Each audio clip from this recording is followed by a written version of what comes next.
십작 전체적인 어떤 내용을 우리가 살펴보고자 하는 그 제목은 뭐냐면 갈릴리에서 예루살렘으로 뭔가 지역이 바뀌는 것에 되게 이제 우리가 눈여겨 보실 만한 어떤 그런 장이다라는 것입니다. 그리고 이 내용을 좀 주제로 이야기를 하면 십자가를 향한 마지막 여정, 마지막 여행, 마지막 발걸음. 마지막 여정, 마지막 발걸음은 뭐가 있을까요? 굉장히 비장함이 이제 뭔가 그 마음 가운데 우리 가운데 생겨야 된다라는 거예요. 막 배경음악도 막 하이라이트로 치달고 뭐 이런 느낌의 것으로 10장을 접하시면 됩니다. 마가복음 10장에서 예수님의 사역이 이제 결정적으로 전환되는 순간을 맞이하게 됩니다. 그래서 이제 갈릴리 사역이 마무리가 됩니다. 그리고 예루살렘을 향하여, 그러니까 유대 지역으로 예수님께서 그 발걸음을 옮기기 시작하는 게 10장이다라는 거예요. 그래서 이 여정 자체가 이제 단순한 여정이 아닙니다. 십자가를 향한 결정적인 이동이 이제 10장에서 시작되는 거예요. 그래서 오직 예수님의 눈에는 더욱더 어떤 것이 선명하게 보이냐면 십자가에서 죽으심과 부활이 이루어지실 그 예루살렘만 보이기 시작하는 거예요. 굉장히 분위기가 완전히 바뀌는 장면입니다. 10장에서는.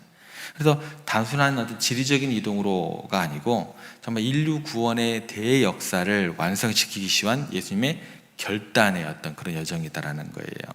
그래서 이 여정 속에서 예수님은 제자들에게 다시 한번 그 예수님의 그 사역에 대한 중요한 가르침과 또 경고와 또 우리들에게 깨달음을 주기 위해서 어떤 그런 결단도 요구하시고 그 모든 것들을 통틀어서 예수님께서 다시 한번 십자가에 대한 것들을 세 번째 또 강조하시는 그런 내용들도 있으시고 또 십자가의 부활을 대하는 우리들의 어떤 마음은 어때야 되는지까지 그런 것까지도 이제 10장의 모든 것들이 어찌 보면 이게 지금까지 해왔던 그 9장까지 그 사역을 한 장에 담고 있는 뭐라 그럴까요? 종합 선물 세트 같은 거라 그럴까요? 하나의 완전한 복합체라 그럴까요? 그런 느낌이 이제 10장에서 시작된다라고 이해를 하시면 좋을 것 같습니다. 그래서 10장 전체를 좀 우리가 쭉 한번 어떤 내용들이 있는지 쭉 살펴보겠습니다, 오늘은. 그리고 어떻게 예수님의 사역이 새로운 국면을 맞이하는지, 동시에 우리에게 어떤 가르침과 어떤 묵상이 우리 가운데 있어야 되는지 그 개론의 시간으로 오늘 우리가 생각하면 좋을 것 같습니다. 10장의 시작은 이렇게 시작됩니다. 예수님께서 갈릴리를 떠나서 이제 유대 지역으로 가는 여정 가운데 이제 그 시작이 10장 1절부터 시작이 된다라는 것입니다. 그런데 그 시작이 어떤 그 모습으로 나타나게 되냐면 뭔가 특별한 게 주어지는 게 아니에요. 여전히 전례대로 가르치시더라라는 거예요. 장소가 바뀌었지만 사역의 본질은 뭐예요? 변하지 않는다라는 거예요. 10장 1절에 이렇게 시작합니다. 예수께서 거기서 떠나 유대 지경과 요단강 건너편으로 가시니 무리가 다시 모여들거늘 예수께서 다시 전례대로 가르치시더니 어디서나 한결같이 성실하게 동일한 모습으로 어제나 오늘 내일 변함없이 예수님께 하셨던 건 뭐예요? 복음을 전하시면서 사람을 가르치시더라라는 거예요. 어떤 굉장한 어떤 장소의 이동뿐만 아니라 분위기도 바뀌고 뭔가 어떤 예수님 마음 가운데 더욱더 결단이 생기는 그런 장을 시작하면서도 항상 복음을 전하시고 가르치는 사역, 고치시는 사역, 이 부분에 대해서는 변함이 없으셨던 예수님이다라는 거예요. 뭔가 시사하는 바가 굉장히 큽니다. 예수님께서 이곳에서 처음에 가르치시는 그 내용은 뭐냐면 좀 낯선 어떤 주제가 등장하게 됩니다. 결혼과 이혼에 대한 얘기가 등장하게 돼요. 이 결혼과 이혼이 왜 문제가 됐냐면 이때 당시에 사람들이 더욱더 또 힘이 있고 또 남자 위주의 어떤 그런 사회적인 배경이 그대로 담겨 있는 어떤 그런 율법이었기 때문에 그래요. 유리한 쪽으로 자기들이 법을 해석을 했다라는 거예요. 마가복음 시작하면서 우리가 지금 9장까지 달려왔던 그 내용들을 보면 더욱더 종교 지도자들이나 자기들이 행했던 그 모든 것들이 그들 중심으로 해석이 되어지고 그들 중심으로 더욱더 자기들의 의의를 나타내기 위한 그런 어떤 모든 것들이죠. 율법에 대한 어떤 여러 가지 것들, 그리고 그 율법을 통해서 또 안식일을 지키라는 어떤 그런 내용들을 통해서 보더라도 그 가운데 지켜야 하는 그 하나님의 뜻이 무엇인지 그런 것보다도 단지 그 율법 조항 하나에 맞춰서 지켜나가고 자기의 의로 삼고 더욱더 지키지 못하는 사람들에 대한 그 상황과 또 여건과 그런 것들은 모두 무시해버리고 하나님께서 안식일을 지키시라고 한 그것 자체는 사람에게 안식을 주고 평안함을 주고 하나님 안에서 다시 치유함을 얻고 이런 것들은 무시되어 버리는 그런 모든 것들을 반영하는 어떤 그런 것들을 다시 깨부시고 다시 하나님께서 뜻이 어떤 것인지 그런 것들을 가르쳐 주시는 그런 내용들이잖아요. 근데 이 부분에 대한 것들이 이제 다시 한번 마찰이 되는 게 이혼에 대한 것들이죠. 남성 위주고 더욱더 그것들을 가지고 더욱더 쉽게 접근하게 되고 더군다나 다른 사람의 아픔을 가지고 그 사람을 더욱더 힘들게 하는 거죠. 그런 부분이죠. 이런 것들을 다시 한번 재정립하고 가르치시는 내용입니다. 그래서 창세기 1장 2절에 대한 것들로 다시 언급을 올라가 있는 거죠. 태초에 창조하셨을 때 하나님께서 어떤 목적을 가지고 남자와 여자를 창조하셨고 더 나아가서 어떻게 결혼이라는 제도가 들어왔는지라는 그 내용으로 가서 이혼이라는 것이 중요한 것이 아니고 이혼이라고 했을 때 그 하나의 율법적인 조항이 중요한 것이 아니고 남자가 여자를 대할 때 여자가 남자를 대할 때 어떻게 대하는지 그 부분에 대한 것들 서로가 존중하고 서로가 배려하고 라는 것이죠. 이 부분에 대한 것들은 좀 더 나중에 더 살펴보겠습니다. 이혼에 대한 것들이 내용인즉슨 이거예요. 하나님께서 이제 이혼에 갔을 때 한번 더 살펴볼 내용은 뭐냐면 하나님께서 남자를 잠을 이렇게 자게 하고 그 다음에 이렇게 여자를 창조하셨잖아요. 그러니까 어떠한 것들에 대한 것들을 아무 얘기도 하지 말라는 거예요. 어떤 남자나 여자나 대해서도 서로에 대해서 서로 누가 옳고 그렇고 누가 위고 아래고 그런 자체가 없어요.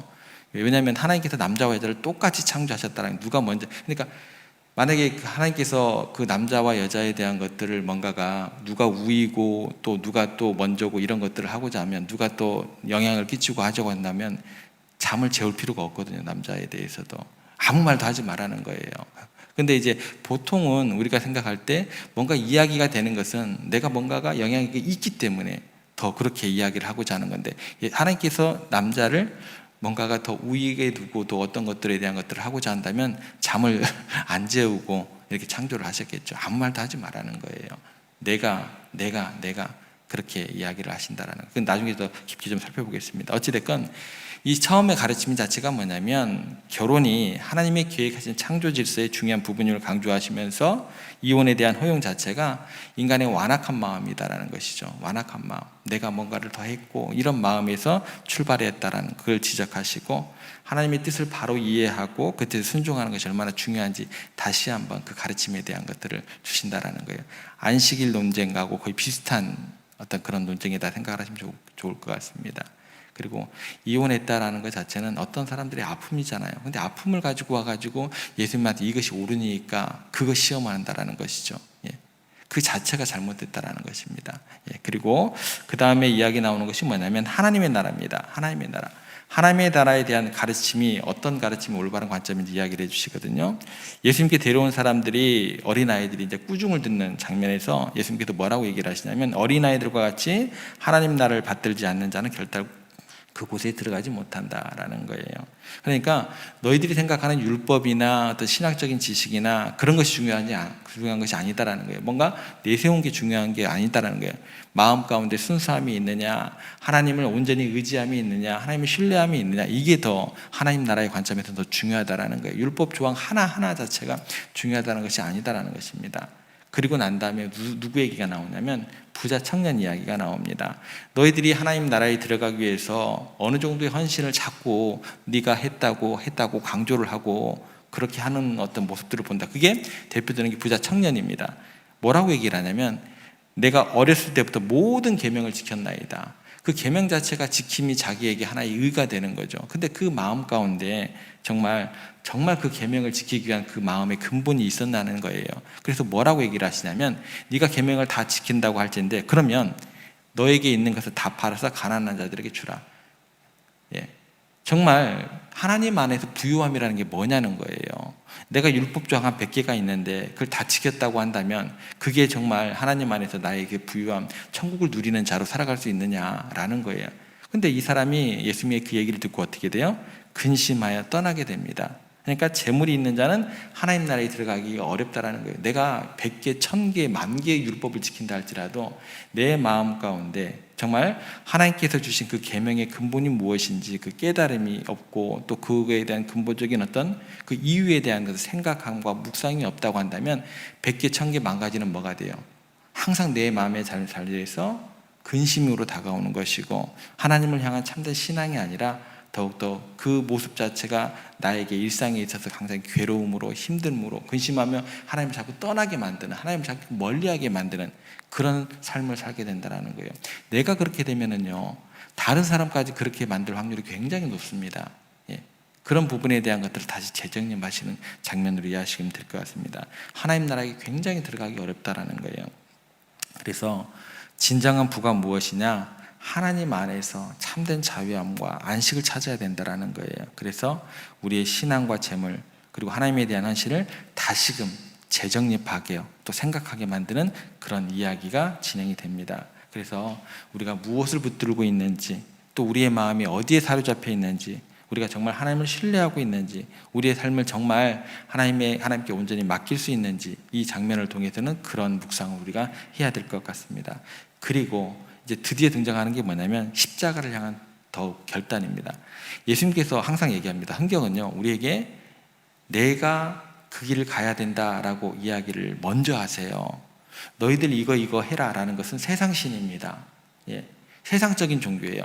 기독교는요, 절대 그런 종교가 아닙니다. 이러이러한 일을 가. 그런데 내가 너희들을 생각하고 너희들을 사랑하기 때문에 내가 십자가 지겠다라는 거예요. 예. 그래서 다시 한번 예수님께서 세 번째 십자가를 향한 결단을 이야기를 하세요.